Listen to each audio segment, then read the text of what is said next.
Assalamualaikum warahmatullahi wabarakatuh. Perkenalkan, nama saya Wahyu Wijaya dengan akhiran NIM 136. Di sini saya akan menjelaskan sejarah pengaturan pemerintahan desa di Indonesia. Yang pertama itu, apa sih pemerintahan desa? Pemerintahan desa adalah cara desa mengatur dan mengurus wilayahnya sendiri untuk kepentingan masyarakat. Pemerintahan desa dijalankan oleh kepala desa dan perangkat desa, dibantu oleh Badan Permusyawaratan Desa atau BPD yang mewakili suara warganya. Pada masa kolonial, pemerintahan desa mengalami eksploitasi dan kontrol ketat dari pemerintahan kolonial Belanda maupun Jepang. Pada era VOC tahun 1602 sampai 1800, desa dibiarkan mempertahankan struktur tradisionalnya tetapi diwajibkan membayar pajak dan menyediakan tenaga kerja. Setelah VOC bubar, pemerintahan kolonial Belanda menerapkan sistem tanam paksa pada tahun 1830 sampai 1870 yang membebani desa dengan kewajiban menyetor hasil bumi.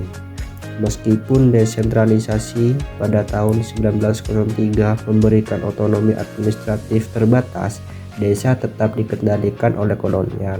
Selama penduduk Jepang pada tahun 1942 sampai 1945, sistem tonari bumi diterapkan, menjadikan desa sebagai alat mobilisasi tenaga kerja paksa atau robusa. Sistem ini meninggalkan jejak feodalisme dan ketergantungan pada pemerintahan pusat yang masih berpengaruh dalam struktur pemerintahan desa di Indonesia hingga saat ini.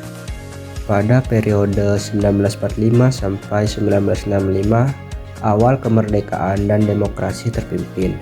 1. Pemerintahan desa diatur dalam Undang-Undang Nomor 22 Tahun 1948 yang memberikan otonomi luas kepada desa dengan model pemerintahan yang beragam.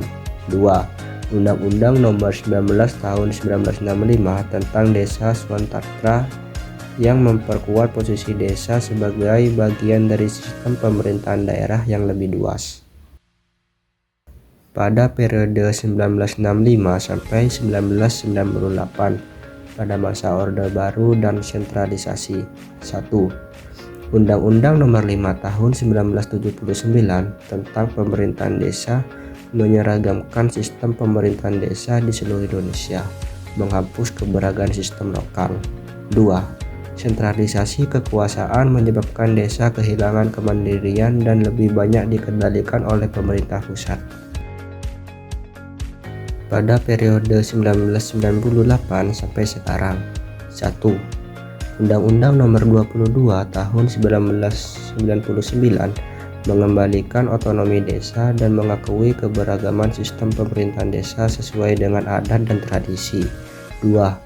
Undang-Undang Nomor 32 Tahun 2004 tetap mempertahankan konsep otonomi daerah, tetapi dengan pengawasan lebih ketat dari pemerintahan daerah. 3. Undang-Undang Nomor 6 Tahun 2014 tentang Desa memberikan kedudukan desa sebagai entitas pemerintahan yang memiliki kewenangan mengatur rumah tangganya sendiri. 4. Dana desa mulai digulirkan untuk mempercepat pembangunan desa dan meningkatkan kesejahteraan masyarakat desa. Jadi opini dari saya sendiri yaitu sejarah pengaturan desa di Indonesia mencerminkan dinamika politik nasional. Pada awal kemerdekaan, desa memiliki kemandirian yang kuat, tetapi mengalami sentralisasi selama Orde Baru yang menghilangkan kekhasan lokal. Reformasi membawa perubahan besar dengan mengembalikan otonomi desa, dan Undang-Undang Desa 2014 menjadi tonggak penting dalam memperkuat peran desa sebagai unit pemerintahan yang lebih mandiri. Namun, implementasi Undang-Undang Desa masih menghadapi tantangan seperti birokrasi yang kompleks, korupsi dalam pengelolaan dana desa, serta kapasitas SDM desa yang masih perlu ditingkatkan. Kedepannya, kebijakan pemerintah desa perlu lebih diarahkan pada peningkatan partisipasi masyarakat dan penguatan tata kelola desa agar pembangunan desa lebih efektif dan berkelanjutan. Sekian dari saya, terima kasih yang sudah menonton video saya dari awal sampai akhir. Kurang lebihnya mohon maaf. Assalamualaikum warahmatullahi wabarakatuh.